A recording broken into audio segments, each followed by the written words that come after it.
Hello students, welcome to English class by Vanemala.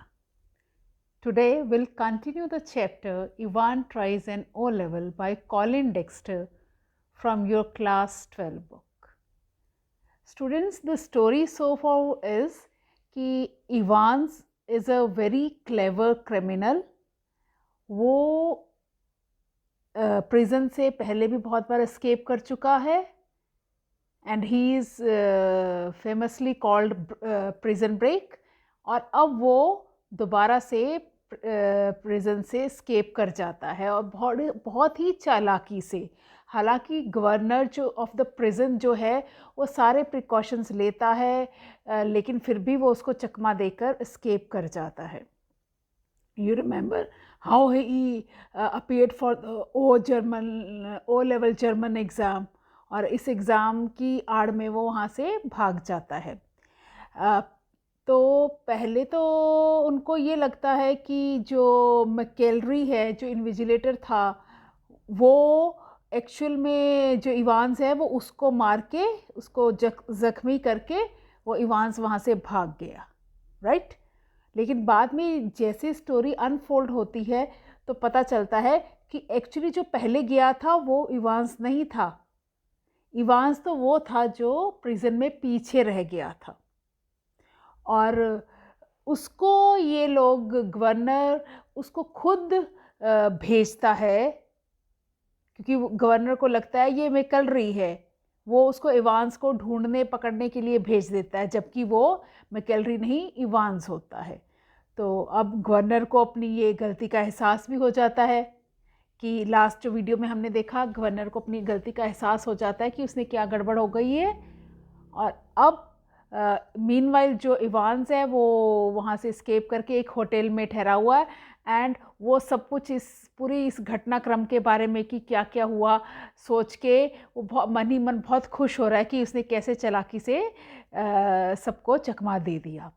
तो हम ये स्टोरी इसी से जगह से आगे कंटिन्यू करते हैं। Yes, it had been a jolly good idea for McElroy to wear two black fronts, two collars. But that top collar, phew, it had kept on slipping off the back stud.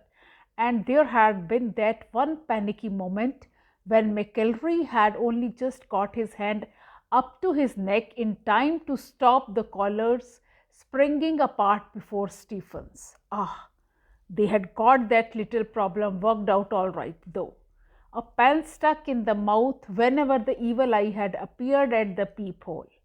Easy, but all that fiddling about under the blanket with the black front and the stud at the back of the collar, that had been far more difficult than they had ever bargained for. Everything else had gone beautifully smoothly though.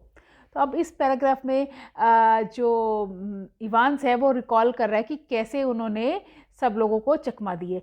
अब देखिए जो Stephen जिस इंसान को बाहर लेके गया था उसको मैकेलरी समझ के लेके गया था क्योंकि उसका गेटअप भी मैकेलरी जैसा ही था, जैसे प्रीस्ट की ड्रेस होती है, उसका black coat, collar and all. और जो पीछे रह गया था वो भी मैकेलरी ही की तरह ड्रेसअप था। अब ये दो ड्रेसेस कैसे हुई? एक तो इवांस था, एक नकली मैकेलरी था। तो ये दो ड्रेसेस कैसे, दोनों के पास सेम ड्रेस कैसे आई जबकि प्रिजन सेल की तलाशी भी ली गई थी अच्छे से। और जब मैकेलरी एग्ज़ाम लेने आया था, मैकेलरी मीन्स नकली मैकेलरी एग्ज़ाम लेने आया था तो उसकी भी तलाशी की गई थी, उसके पास भी एक्स्ट्रा कपड़े नहीं थे। फिर क्या हुआ, कैसे हुआ ये सब पॉसिबल, ये इस पैराग्राफ में रिवील होता है। हुआ क्या, जब इन्विजिलेटर जो मैकेलरी नकली मैकेलरी जब इन्विजिलेटर बन के आया एग्ज़ाम लेने तो उसने डबल कपड़े पहने थे, मतलब एक कोट के ऊपर दूसरा कोट, एक कॉलर के ऊपर दूसरा कॉलर, लेकिन देखने वाले को तो पता नहीं चल रहा था। और वो बड़े मतलब कई बार उसका कॉलर गिर भी रहा था नीचे, तो बार बार अपनी नेक को वो हाथ लगा रहा था ताकि उसका कॉलर जगह पे रहे। इफ़ यू रिमेंबर कि जब स्टीफन मैकेलरी को, जिसे वो मैकेलरी समझ रहा था, बाहर प्रिजन गेट तक छोड़ने गया था, उससे बातचीत करता करता उसने रियलाइज़ किया था कि अब ये थोड़ा सा पतला सा लग रहा है मुझे, पतला तो ऑफ कोर्स लगना ही था, क्योंकि पहले वो डबल कपड़े पहन के आया था और वन सेट ऑफ क्लोथ्स उसने इवांस को दे दिया था, isn't it? Now you remember that. तो और फिर उसके बाद इफ़ यू रिमेंबर कि इवांस ने कहा था मुझे ठंड लग रही है और उसने ब्लैंकेट ओढ़ ली थी। तो ब्लैंकेट ऊपर से तो ओढ़ ली थी, बट नीचे से वो काम कर रहा था, अपने कपड़े चेंज कर रहा था, अपने कपड़ों के ऊपर वो जो प्रीस्ट की जो ड्रेस होती है वो पहन रहा था। और बार बार Stephens you remember, if you remember, peephole से झांक के देख रहा था, और जैसे ही वो देखता था तो वो फटाफट अपने पेन को अपने मुंह में डाल लेता था, जैसे मानो कि कहीं सोच रहा हो कि क्या लिखना है आंसर। लेकिन ब्लैंकेट के नीचे वो अपने कपड़े चेंज कर रहा था। तो बहुत मुश्किल था, it was not that easy, but सब कुछ बढ़िया से हो गया, किसी को पता भी नहीं चला। सो दिस इज़ हाउ कि दोनों के पास मैकेलरी का गेटअप आ गया। In the car, he had found everything they had promised him: soap and water, clothes, the map. Yes, the map, of course. The Ordnance Survey map of Oxfordshire. He had got some good friends, some very clever friends. Christ, he unlocked his bedroom door and closed it quietly behind him, and then stood frozen to the spot, like a man who has just caught a glimpse of the Gorgon.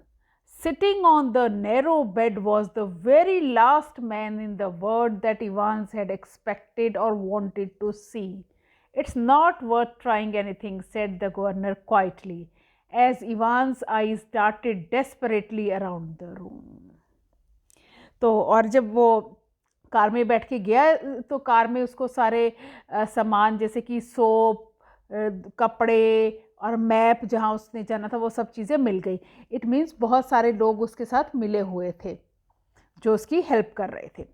अब ये सोच के वो he is very happy कि कैसे वो escape हुआ, और वो वापस अपने होटल रूम में आता है, और जैसे ही अपने रूम में एंटर करता ही गेट्स शॉक फॉर लाइफ, क्योंकि वहाँ पे वो उस इंसान को बैठा देखता है जिसका उसने कभी सपने में भी नहीं सोचा था कि वो सामने होगा। कौन होता है वहाँ पे? गवर्नर। तो दैट मीन्स गवर्नर को भी वहाँ उसको पकड़ने के लिए पहुँच गया, वो भी कम नहीं था, isn't it? तो अब now there was no escape for Evans, अब वो फंस चुका था, he was trapped. I have got men all around the place. Well, there were only two really, but Evans didn't know that. He let the words sink in. Women too. Didn't you think the blonde girl in reception was rather sweet? Evans was visibly shaken. He sat down slowly in the only chair the small room could offer and held his head between his hands for several minutes. There was utter silence. Finally he spoke. It was that bloody correction slip, I suppose. Well, the governor failed to mask the deep satisfaction in his voice. There are a few people who know a little German. Slowly, very slowly, Evans relaxed. He was beaten and he knew it. अब governor कहता है कि you can't escape from this place, मेरे आदमी चारों तरफ है। हालांकि सिर्फ 2 लोग ही थे, बट इवांस को नहीं पता था और गवर्नर उसको बताना भी नहीं चाहता था, तो वो बोलता है कि मेरे लोग चारों तरफ है, यू कांट एस्केप। और वो उसको कहता है देखा तुमने रिसेप्शनिस्ट को नोटिस नहीं किया, कितनी स्वीट सी गर्ल थी। If you remember last video में हमने देखा था कि जब इवांस ने होटल में चेक इन किया था तो कोई और रिसेप्शनिस्ट थी, और अब जब वो घूमने बाहर जाता है और रिसेप्शनिस्ट से बात भी करता है कि मुझे सुबह इतने बजे उठाना एंड ऑल दैट, तो रिसेप्शनिस्ट चेंज हो चुकी थी, इज़न्ट इट? तो गवर्नर कहता है देखा वो रिसेप्शनिस्ट भी, गवर्नर उसको बोलता है कि वो भी हमारे साथ ही है। अब इवान वाज शॉक्ड, उसने कभी सोचा ही नहीं था कि वो ऐसे पकड़ा जाएगा।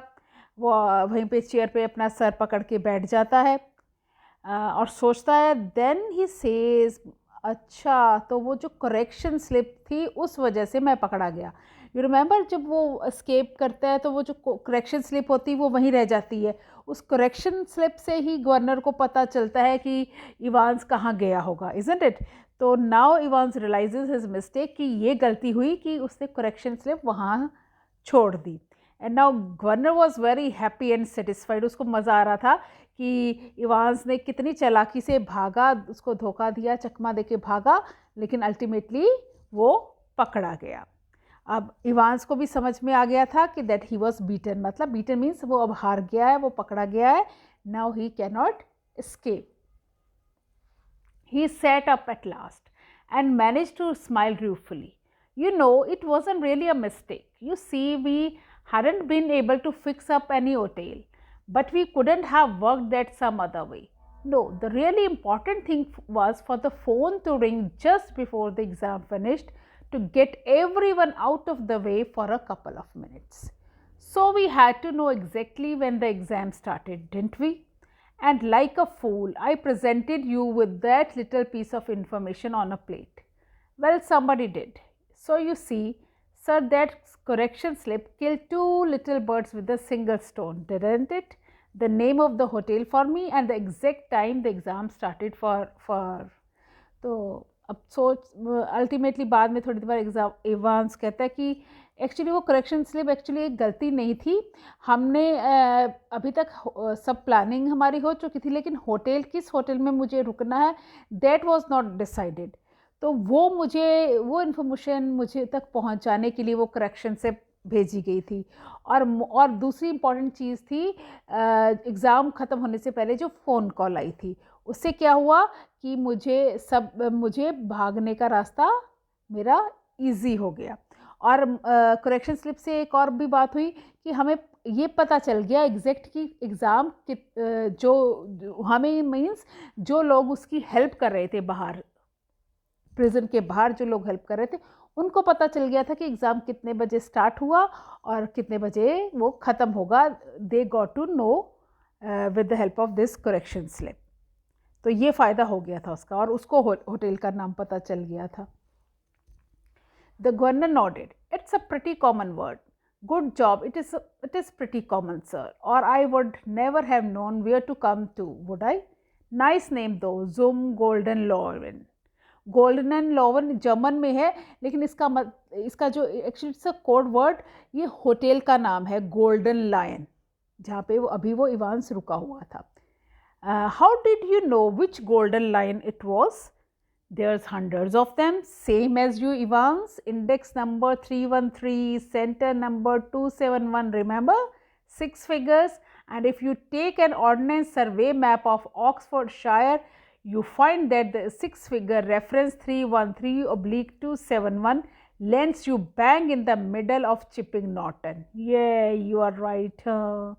We had hoped you would run off to Newbury. We did. Well, that's something, I suppose. तो वो गवर्नर जो इवांस है वो पूछता है कि पर आपको ये कैसे पता चला कि यही वाला होटल है, क्योंकि गोल्डन लाइन के नाम से तो बहुत सारे होटल हैं। How did you know exactly कि मैं इसी होटल में हूँ? तो governor is now very happy कि उसको लग रहा है देखो मैंने भी कितनी चालाकी से पता कर लिया। ही सेज कि मुझे भी वैसे ही पता चला जैसे तुम्हें। कैसे पता चला? देखिए, जब वो पेपर किया था उसने एक रोल नंबर लिखा था, इंडेक्स नंबर लिखा था, if you remember index number था 313 और जो centre number exam centre number था 271। तो ही सेज ये 6 फिगर्स हो गए, 313 3 फिगर्स और 271 3, टोटल 6 फिगर्स हो गए। अगर इन फिगर्स का आप उनका मैप है, जो मैप में देखो उससे आपको पता चल जाएगा लोकेशन का कि ये लोकेशन यही थी। तो उससे मुझे ये पता चल गया यही वाला गोल्डन होटल है। तो इवान सेज हाँ यू आर राइट, पर हमें तो उम्मीद थी कि तुम शायद न्यूबरी में जाओगे, क्योंकि इफ़ यू रिमेंबर जो लेटर जो करेक्शन स्लिप थी उसमें था हेडिंगटन राउंड अबाउट से गो टू न्यूबरी, वहाँ यही लिखा हुआ था ना। तो गवर्नर तो यही सोच रहा था पहले कि न्यूबरी गया होगा। तो इवांस ने भी यही सोचा था कि गवर्नर तो न्यूबरी जाएगा। He didn't expect governor to decode this and come to golden line. उसने सोचा भी नहीं था इवांस ने कि गवर्नर ये जो उसका कोड है वो डिसिफेयर कर लेगा और गोल्डन होटल में पहुंच जाएगा। उसको लगा कि गवर्नर तो सीधा न्यूबरी ही जाएगा अगर मेरा पीछा करते हुए कहीं गया तो। The question paper, Evans, could you really understand all that German? I could hardly. Nah, of course I couldn't. I knew roughly what it was all about, but we just opted it would throw a few spanners in the works. You know, sort of muddle everybody a bit. The governor stood up. Tell me one thing before we go. How on earth did you get all that blood to pour over your head? Ivan suddenly looked little happier. Clever, sir, very clever. That was. How to get a couple of pints of blood into a cellar when there's none there to start off with, and when the invigilator, shall we say, gets searched before he comes in? Yes, sir. तो जो अब governor कहता है कि अच्छा एक बात बताओ, क्या जो क्वेश्चन पेपर था क्या वो तुम्हें समझ भी आता था? तुम्हें जर्मन समझ भी आती है? तो इवांस कहता है नहीं, मुझे बिल्कुल भी समझ नहीं आती जो German, I don't know the language. तो अब वो जाने लगते हैं, तो गवर्नर बोलता है कि जाने से पहले टेल मी वन थिंग। और सब तो समझ में आ गया, पर एक बात नहीं समझ आई, जो ये इतना सारा तुम्हारे चेहरे के ऊपर सर के से खून बह रहा था, वो खून कहाँ से आया? अब इवांस खुश हो गया, बोला देखा कितना ये चालाकी की बात है मेरी, तो it was really clever of me. तो और कहते हैं कि उससे भी ज़्यादा चालाकी ये है कि वो खून वहाँ पे प्रिजन में पहुँचा कैसे, क्योंकि किसी की चोट तो पहुँचाई नहीं गई थी, किसी को मारा पीटा तो गया ही नहीं था कि जो उसका खून निकलता, फिर ये खून आया कैसे? और वो भी तब जब कि जो इन्विजिलेटर आया था जब मैकेलरी, उसकी भी अच्छे से तलाशी ली गई थी, उसके पास भी वो ब्लड नहीं था, तो फिर ये ब्लड आया कैसे? That is the most clever part of this escape plan. You can well ask about that, and I don't know if I ought to tell you. After all, I might want to use that particular. Anything to do with a little rubber ring for piles, perhaps? Evans grinned feebly. Clever though, wasn't it?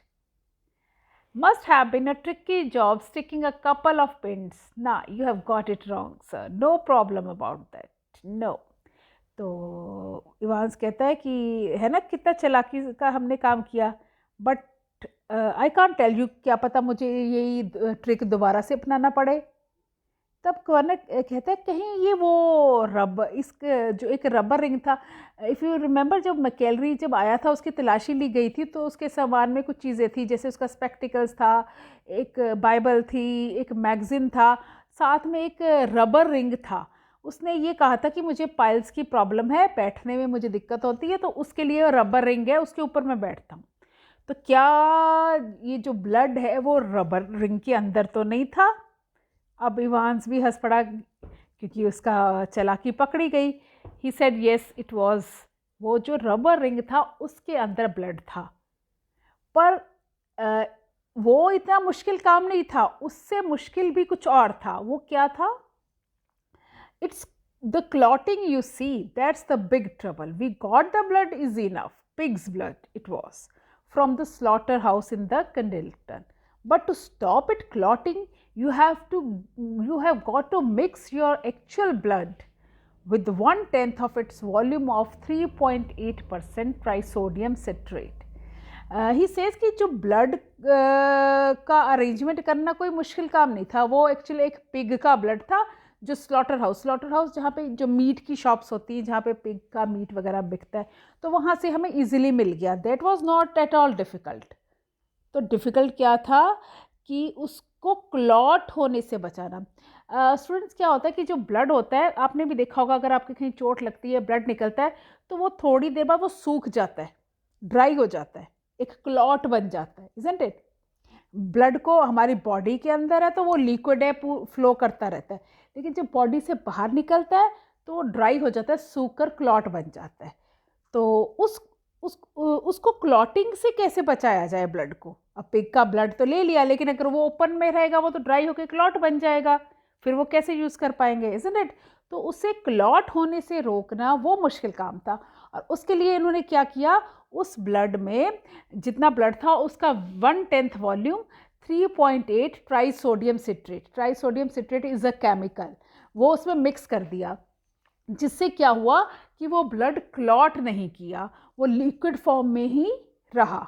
जैसे fresh blood होता है ना जब निकलता है body से, तो वो वैसा ही फ्रेश ब्लड रहा, क्लॉट नहीं करा, वरना सोचिए कहाँ से उसको लेकर आए, फिर 2-2 ढाई घंटे का एग्ज़ाम भी था, इतनी देर में तो वो बिल्कुल सूख जाता, क्लॉट बन जाता, पर उसका ऐसा क्लॉट नहीं बना क्योंकि उन्होंने इसमें ट्राइसोडियम सिट्रेट केमिकल मिक्स कर दिया था. Didn't know that, did you, sir? The governor shook his head in a token of reluctant admiration. अब इवांस खुश है. ही से कि आपको पता नहीं था कि ऐसा भी होता है. तो गवर्नर सेज नहीं, क्योंकि गवर्नर को भी ये पता नहीं था कि ब्लड को क्लॉट करने से ऐसे रोका जा सकता है. We learn something new every day, they tell me. Come on, my lad. Evans made no show of resistance, and side by side the two men walked slowly down the stairs. Tell me, Evans, how did you manage to plan all this business? You have had no visitors, I have seen to that. You have had no letters. I have got lots of friends though. What's that supposed to mean? Me, German teacher for a start? You mean? But he was from the technical college, was he? Evans was almost enjoying it all. Ever check up on him, sir? तो governor कहता कि कमाल है, क्योंकि उसको ये सब पता नहीं था कि ब्लड को क्लॉट करने से कैसे रोका जाता है. फिर वो उसको कहता कि चलो अब चला जाए. तो उसको लेके बाहर जाता है, स्टेयर से उतर के.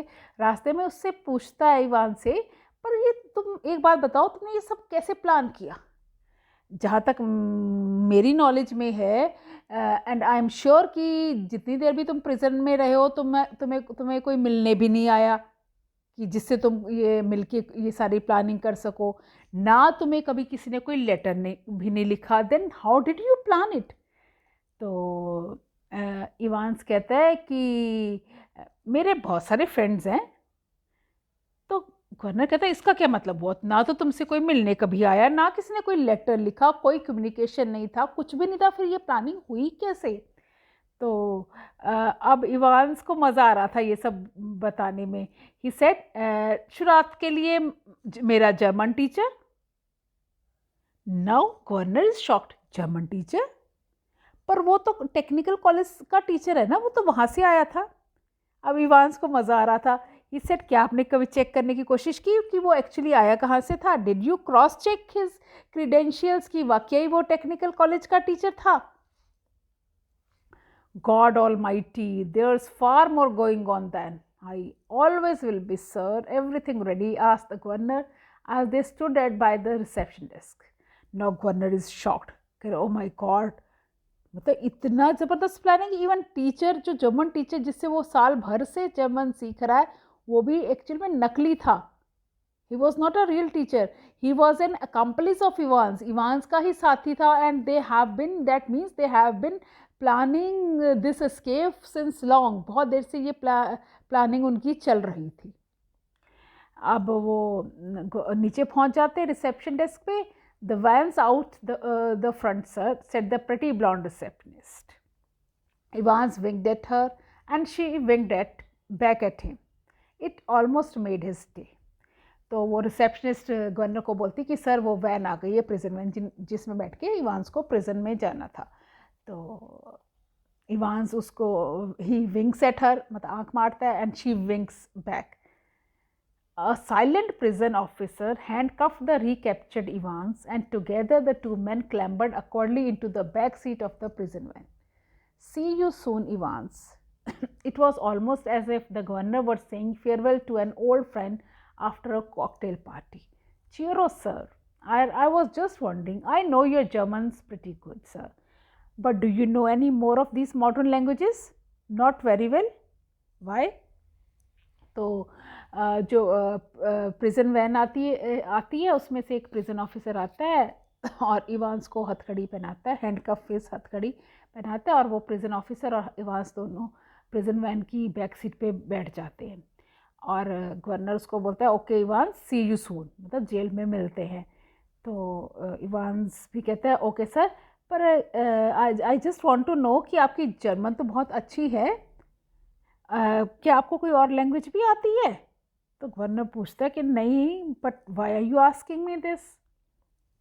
Evans settled himself comfortably on the back seat and grinned happily. Nothing really. I just happened to notice that you have got some O-level Italian classes coming up next September. That's all. Perhaps you won't be with us next September, Evans. James Roderick Evans appeared to ponder the governor's words deeply. No, perhaps I won't, he said. तो Evans कहते हैं, आराम से बैठता है वहाँ पे और बोलता है कि नहीं, मुझे मेरी नॉलेज में ये आया कि अब अगले साल ओ लेवल इटालियन की क्लासेस लगेंगी नेक्स्ट सितंबर, तो I was thinking about that कि आपको और लैंग्वेज भी आती है। तो गवर्नर कहता है हो सकता है इस तब तक तुम यहाँ इस प्रिजन में हो ही ना, क्योंकि इफ़ यू रिमेंबर वो पहले किसी और प्रिजन में था, उस प्रिजन में कुछ राइट्स हो गए थे जिसकी वजह से उसको इस ऑक्सफोर्ड प्रिजन में शिफ्ट किया गया था। तो ही सेज कि नहीं, हाँ हो सकता है मैं यहाँ ना मिलूँ आपको अगले साल। As the prison van turned right from Chipping Norton onto the Oxford Road, the Heathrow silent prison officer unlocked the handcuffs and leaned forward towards the driver. For Christ's sake, get a move on. It won't take long them to find out. Where do you suggest we make for? Asked the driver in a broad Scots accent. What about Newbury? Suggested Evans. अब वो prison van वहाँ से चल पड़ती है और जो prison officer होता है, जो अभी तक बिल्कुल चुप होता है, शांत होता है, वो इवांस की हथकड़ी खोल देता है और आगे ड्राइवर को बोलता है कि जल्दी चलो, इससे पहले कि किसी को इस सब के बारे में पता चले, किसी को एहसास हो कि क्या हुआ। Let's go away from this place. तो ड्राइवर उससे पूछता है कि कहाँ जाएं? तो इवांस कहता है चलो न्यूबरी चलते हैं। So what does that mean? इसका मतलब कि ये जो प्रिजन ऑफिसर है और जो ड्राइवर है प्रिजन वैन का, जो उसको इवांस को लेके जा रहे हैं, and the receptionist at the hotel, ये सब भी इवांस के साथ मिले हुए थे, ये इवांस के ही साथी थे। एक बार फिर इवांस गवर्नर को चकमा देकर भाग गया। So students, that was all. I hope you enjoyed the chapter. So it's goodbye from me.